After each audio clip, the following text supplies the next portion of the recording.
Jadi akhirnya ya bicara tentang Pancasila, katakanlah untuk kesetaraan dan juga untuk sama-sama saling mentolerir itu sih yang menjadi istilahnya belajar dari konsep Pancasila itu sendiri.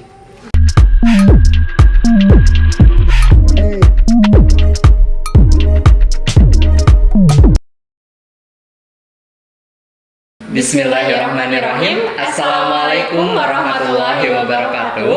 Kembali lagi dalam acara Education Podcast FKIP 2021 bersama saya Ade Shilandari Dan saya Capi Ramdhani. Alhamdulillahirrabbilalamin. Pada sore hari ini kita bakal berbincang banyak nih tentang hari lahir Pancasila dengan salah satu orang yang paling berpengaruh di tahun 2020, yaitu kita bakal ditemani oleh Presma atau Presiden Mahasiswa Universitas Siliwangi tahun 2020.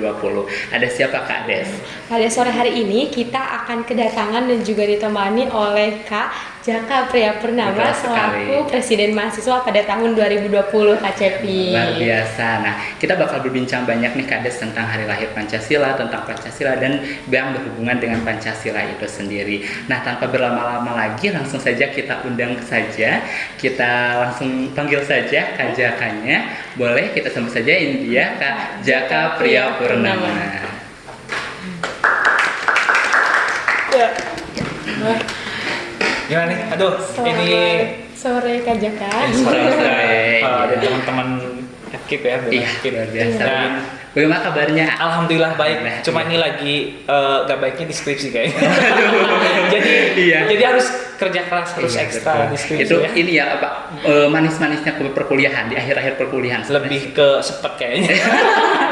Cuma itu kewajiban. Iya, betul sekali. Sebelumnya nih menal izin Bapak izin. Oh iya, minal izin batin Bapak juga iya, untuk teman-teman dari BMFK, terusnya mahasiswa FKIP Universitas Siliwangi. Iya, boleh. Nah, sebelum kita bincang-bincang banyak nih, boleh dong perkenalkan dulu sama teman-teman mahasiswa, barangkali nih ada maba ataupun mahasiswa-mahasiswa yang belum tahu nih. Silakan, Nak. Oke, bismillahirrahmanirrahim. Assalamualaikum warahmatullahi wabarakatuh. Salam Om Swastiastu, Namo Buddhaya, salam kebajikan. Perkenalkan, nama saya Jaka Priyapurnama dari jurusan Ilmu Politik angkatan 2016. Kebetulan sih diamanahkan tahun kemarin sebagai ketua BEM Unsil dan sekarang sudah demisioner dan sekarang sih aktivitasnya ya gini lah, lagi santai-santainya mungkin untuk menikmati hidup. Iya. Menuju kelulusan ya. Insya Allah. Insya Allah. Amin. Ngejar kelulusan. Iya. Iya.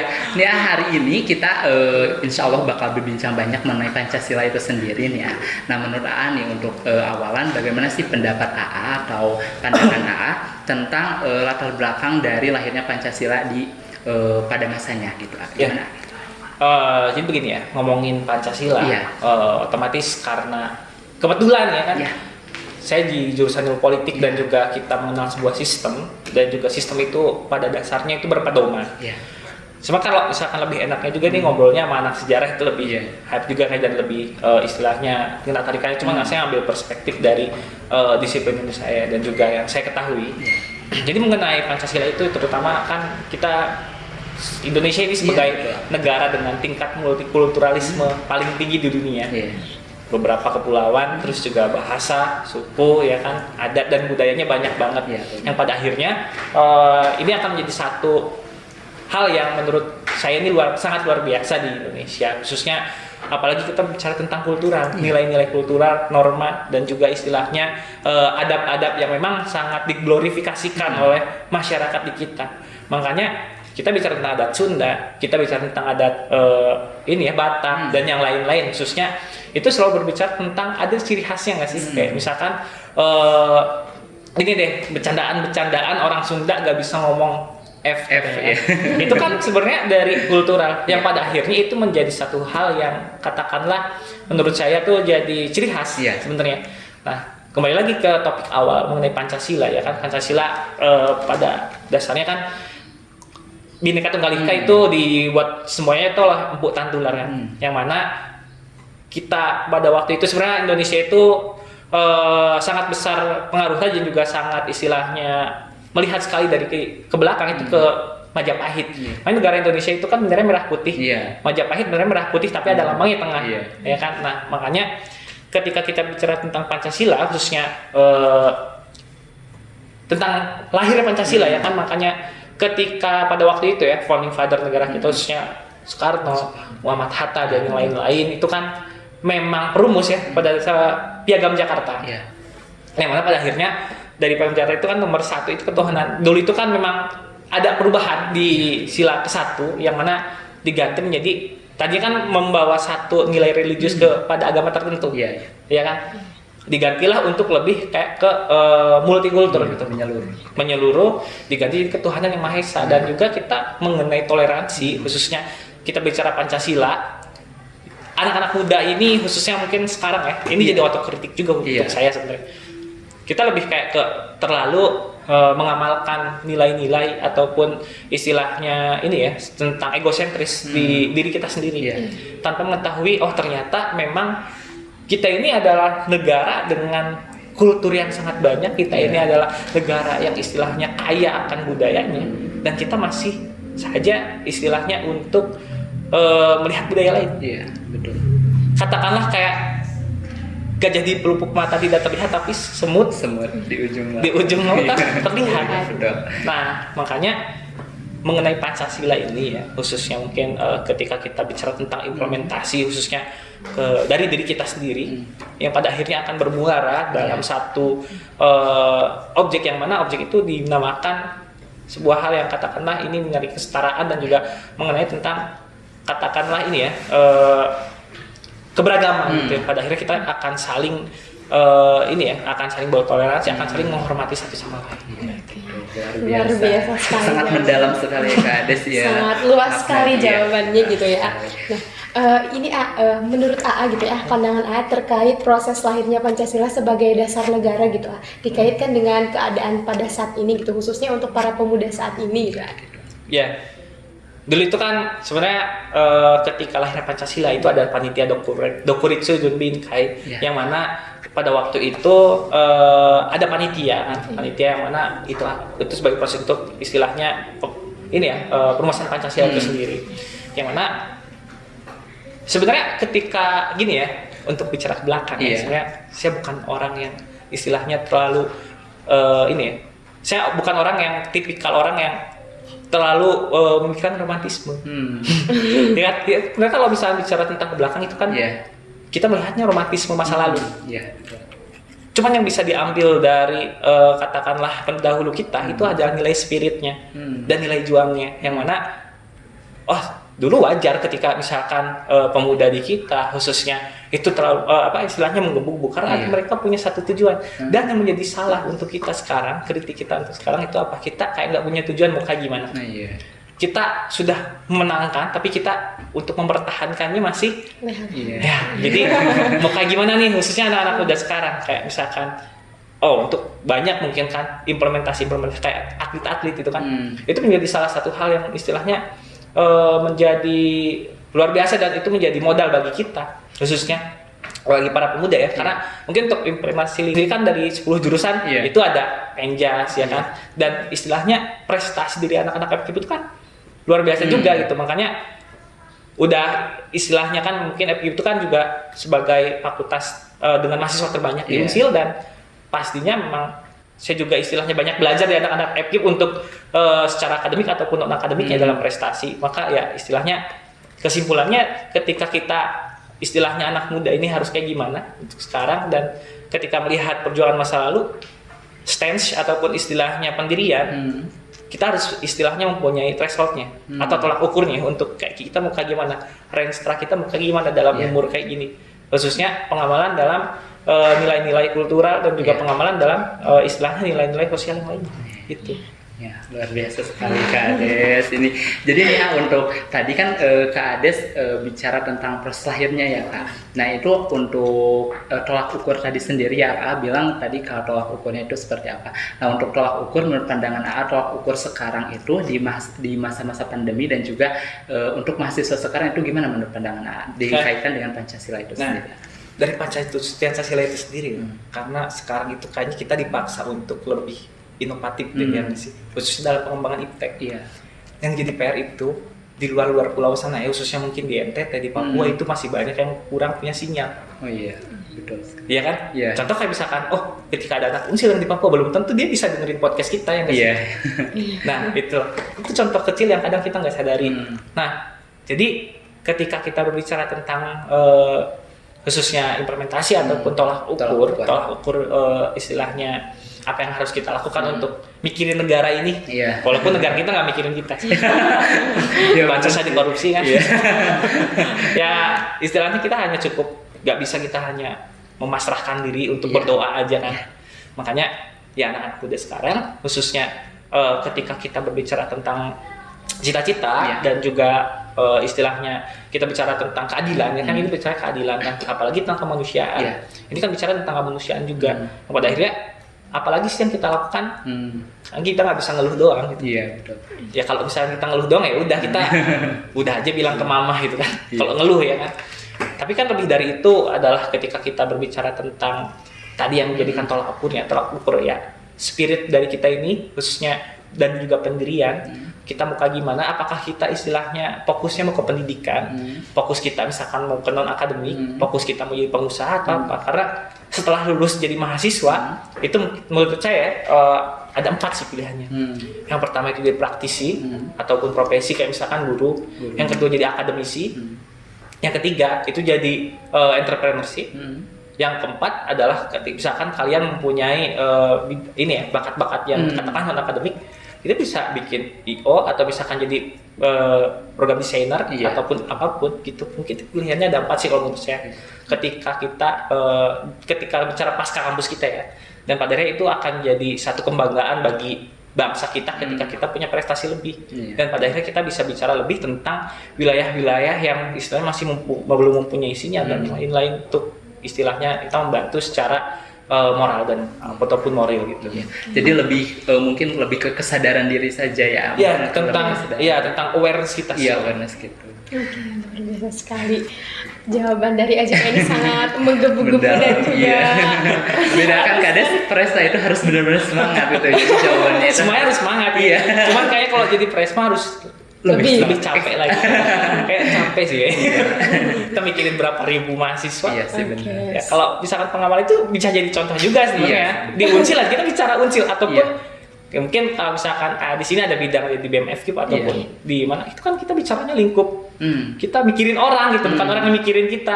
Makanya kalau di organisasi jangan sampai mahasiswa mikirin kita yang mikirin mahasiswa. Luar biasa. Nah, ini bagaimana sih peran kita gitu sebagai mahasiswa untuk mengimplementasikan nilai-nilai Pancasila di lingkungan kampus ataupun di lingkungan masyarakat gitu? Oke.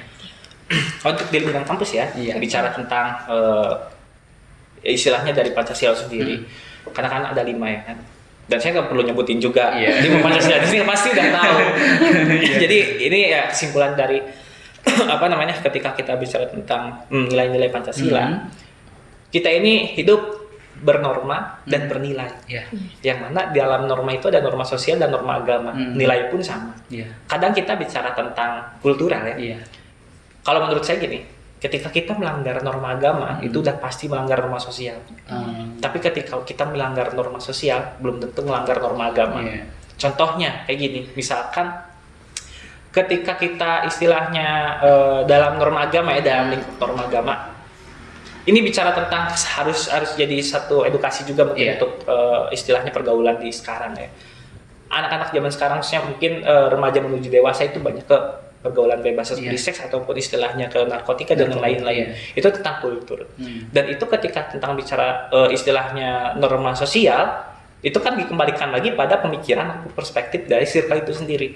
Tapi ketika berbicara norma agama, udah pasti mau dalam agama apapun, ketika kita bicara tentang kerugian pada diri kita sendiri, itu pasti salah dan itu dosa. Nah, mungkin itu salah satu contohnya. Ketika bicara tentang norma sosial, istilahnya ketika kita melanggar, contoh misalkan dalam pendidikan, kan karena mungkin saya ngisi di FKIP ya. Di pendidikan ya, misalkan kita punya tetangga, tetangga kita nggak sekolah misalkan, itu kan istilahnya ketika bicara tentang sentimental, ada bahasa kayak gini, kamu jangan main sama anak itu udah, maksudnya nggak sekolah, dia nggak sekolah gitu loh. Itu nggak salah dong kalau dalam istilahnya norma agama, karena untuk ilmu itu nggak dicari hanya di formal aja, tapi ilmu itu bisa dicari ke istilahnya ustadz ataupun pemuka agama yang lain di mana aja. Dan ketika bicara norma sosial itu udah jadi konstruksi sosial yang salah. Kan itu penyekatan, makanya kita harus milih kayak pandai memposisikan, khususnya ketika apalagi banyak isu agama yang hadir di sini. Terus juga sekarang bicara tentang yang lagi ini ya, lagi dibahas rame itu tentang Palestina dan Israel yang udah berpuluh-puluh tahun konfliknya. Kita pun nggak bisa hanya istilahnya ngedukung Palestina gitu aja dong, tapi kita harus tahu ini Palestina dan Israel ini ada konflik apa sih? Kenapa gitu? Kenapa sih kita nggak bisa istilahnya latah gitu kan untuk free Palestine. Cuma ikut-ikutan. Nah, itu kan kalau misalkan bicara tentang kekerasan ataupun kemerdekaan ataupun istilahnya ini ya pelanggaran HAM di Papua pun pelanggaran HAM karena anak-anak kecil di Enduga khususnya di Papua Barat hampir 200 orang anak kecil itu istilahnya meninggal karena yaitu konflik apa yang terjadi di negara kita itu kan negara kita. Tapi banyak yang nggak tahu di kita itu. Terus di Palestina ya istilahnya saya juga sepakat ketika bicara tentang kekerasan dan bicara tentang penjajahan, saya nggak sepakat tentang konsep-konsep feodal. Apalagi istilahnya ya mungkin secara kesadarannya ya itu sih yang di dalam negeri kita sendiri mungkin itu bisa dilihat juga gitu. Terus nih untuk sejauh Insya Allah mau lulus ya. Insya Allah amin. Itu bagaimana sih makna Pancasila atau memaknai Pancasila itu sendiri? Mungkin pas sekolah mah Pancasila cuma gini-gini. Nah sekarang mahasiswa dibacain tiap hari Senin. Pas kuliah tuh enggak. Terus pas jadi Presma itu gimana? Memaknai Pancasila itu sendiri? Ya gitu ya. Memaknai Pancasila ya untuk konsep bertuhan, berkeadilan, dan juga kita istilahnya bicara tentang generalisasi dan juga kesetaraan. Khususnya menurut saya Pancasila itu ya umum, untuk umum. Kita nggak bicara tentang laki-laki ataupun perempuan.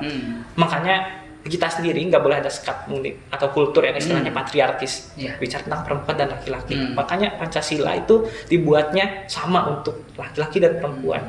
Al-Quran juga istilahnya dalam agama kita itu dibuatnya untuk laki-laki dan perempuan. Nah maka dari itu tentang kesetaraan, istilah juga tentang keadilan sosial. Saya lebih saya belajar banyak ketika saya menjabat, khususnya ketika saya harus istilahnya ya pandai melihat kondisi, menganalisis ini kedepannya seperti apa. Apalagi pas UKT kemarin, itu adalah salah satu hal yang bikin saya nggak tidur 4 hari ya. Karena kita harus kajian ya kan. Terus juga anak-anak yang istilahnya dalam disiplinnya terkait ya di bidang terkait juga sama itu kan. Ya pada akhirnya ini kan bicara tentang keadilan kan. Dan juga dalam satu halnya ketika bicara tentang kekeluargaan, khususnya di keorganisasian atau apapun, ya makna Pancasila ini sangat istilahnya hal yang paling fundamental dalam konsep diri kita ataupun konsep keorganisasian.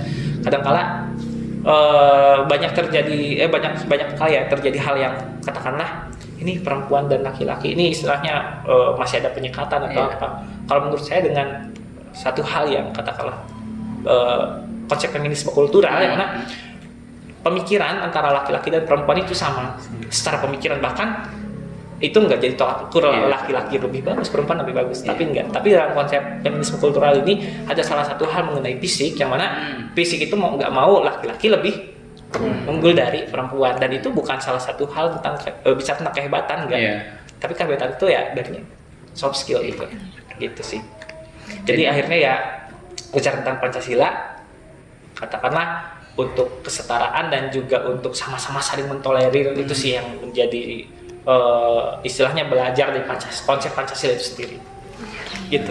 Memaknai Pancasila sebagai kesetaraan gitu ya. Lebih ke bagaimana keadilan dan juga penempatannya isu-isu kayak gitu sama. Ini di zaman milenial ini gitu ya, banyak sekali gitu bahwa penerapan nilai-nilai Pancasila ini sudah memudar gitu baik khususnya di kalangan pemuda gitu. Nah AA gitu ya, bagaimana mengkritisi dan menyikapi hal tersebut gitu. Ingat Eka Silang nggak? Gimana? Ingat Eka Silang nggak ya dari konsep Megawati? Ingat nggak? Nah itu kan apa ya? Itu menurut saya nggak apa-apa di sini agak frontal ya, bodoh gitu. Ya bodoh aja gitu maksudnya. Ya kalau misalnya ditarik secara keluarga kan, itu bapaknya yang bikin gitu loh. Tapi kenapa mau diganti kan? Tapi untuk ini ya, untuk bicara tentang kritik untuk kita sendiri mungkin dan juga untuk pemerintah terkait implementasi nilai-nilai Pancasila dalam kehidupan bersosial kita, khususnya ketika berbicara tentang kultural dan yang lain. Itu kan ini ya, katakan itu Pancasila itu konsep yang katakanlah ini ya, konsep negara yang melahirkan juga sistem demokrasi. Bahkan kita pakai demokrasi di Indonesia ini karena memang pada waktu itu demokrasi pun ya istilahnya ngambil juga prinsip-prinsip dari Pancasila itu sendiri, yang mana presiden mau siapapun boleh ya kan. Terus juga istilahnya musyawarah dan juga yang lain-lain halnya itu. Dan juga menjadi presiden itu ataupun pemimpin itu harus berkeadilan. Nah, ini menjadi salah satu hal yang kadang-kala kita terlalu ini ya, bergantung pada pemerintah kita sendiri itu. Yang mana kenapa kita enggak? Ya, kalau menurut saya udah utopis kita bergantung pemerintah untuk mensedirahkan diri kita sendiri. Manakala lihat di konsep IPM, besar pendidikan, kesehatan dan daya beli ataupun ekonomi. Dan pendidikan kita ya, khususnya mungkin di negara kita mungkin saya juga belajar dan diskusi banyak sama teman-teman FKIP ya terkait pendidikan. Sekarang guru honorer, isu guru honorer kan. Terus juga istilahnya yang P3A itu kan jadi satu anomali untuk kita sendiri. Yang mana harusnya guru itu kan adalah ini ya, pahlawan tanpa tanda jasa. Dan dia jadi presiden pun ya karena guru itu. Ya. Jadi pada akhirnya ketika kita bicara tentang ini ya, kritik terhadap diri kita sendiri, ya itu kita harus pandai lebih mengeksplorasi dan inovatif gitu, karena dalam situasi seperti ini bukan ini ya, kita bukan saatnya buat belajar lagi, tapi kita udah saatnya untuk mendapatkan pembelajaran. Karena ketika kita mendapatkan pembelajaran, kita udah ngambil resiko, kita udah ngambil sikap, kita udah menganalisis SWOT ke depannya seperti apa, kayak gitu. Iya. Nah terus ini kan sekarang kita lagi ada di tengah-tengah pandemi COVID ya. Nah untuk pribadi mungkin dari misal aktivitas sehari-hari, bagaimana sih cara menerapkan nilai-nilai Pancasila itu sendiri untuk pribadi aja deh. Bagaimana misalnya dalam keseharian, aktivitas ataupun dalam berkegiatan gitu. Nah betul, itu yang menjadi salah satu hal yang untuk aktivitas sendiri ya. Terutama ya kita lagi kayak gini aja kan. Kita lebih kayak mengandalkan iptek ya kan. Itu pertama. Yang kedua, lebih kayak kita banyakin ini ya, baca-baca ataupun literasi tentang kayak gimana cara kita ngejadiin startup yang istilahnya cocok di masa seperti ini. Karena kita ini kan baru pertama kali kayak gini ya, generasi kita ya kan, apalagi kita harus dituntut loh ini, dituntut untuk istilahnya menghasilkan satu karya dengan kondisi yang seperti ini. Dulu zaman saya culture shock, jelas culture shock, ya nggak sih, kalau misalnya kita udah biasa kayak gini, tapi kita di situasi sulit yang pada akhirnya mau nggak mau kita harus bangkit dong, menyesuaikan lagi itu menyesuaikan lagi. Dan jujur saya juga kaget dengan ini anak-anak kita istilahnya di pengurus ada 80 orang lebih, terus juga ini cara untuk menghasilkan satu karya yang katakanlah dalam kondisi seperti ini itu seperti apa. Dan pada akhirnya kan banyak literasi mengenai bagaimana caranya untuk lebih kayak istilahnya mengabdi lah ke masyarakat, khususnya mungkin kayak program ini ya, kalau pernah lihat, kalau pernah dengar tuh ini program 1000 wifi di desa. Iya dari Jabar itu ya. Nah itu menurut saya sih konsep dari Kang Emil yang menurut saya sih itu cocok, dan itu konsepnya ya, bukan Emilnya. Ya itu menurut saya cocok juga, karena ketika kita bicara tentang teknologi dan juga kita bicara tentang infrastruktur dan lain-lain di desa terutama, itu juga harus merata. Karena di situasi pandemi seperti ini banyak anak-anak yang itu banyak loh yang nggak sekolah, yang jadi pada akhirnya nggak sekolah di desa tuh. Jadi hanya ada dalam administrasi aja, gurunya nggak ngajar, muridnya juga nggak belajar. Maksudnya bukan nggak belajar di secara tidak langsung gitu. Itu apa kendalanya di teknologi, itu yang jadi harus pikiran oleh kita. Jadi memang benar-benar krusial sekali ya, dari berbagai macam bidang, berbagai macam aspek juga ya. Memang kita perlu intinya perlu kesadaran diri yang tinggi gitu. Yang mana di tengah pandemi ini juga kita harus pandai-pandai gimana cara berpikir, berinovasi dan yang lain sebagainya gitu. Luar biasa ya Kak Ade, sangat ini sekali menyeluruh sekali, mencangkup gitu ya, mencakup semua bidang gitu, luar biasa. Mencakup semua tatanan masyarakat. Iya, betul sekali gitu.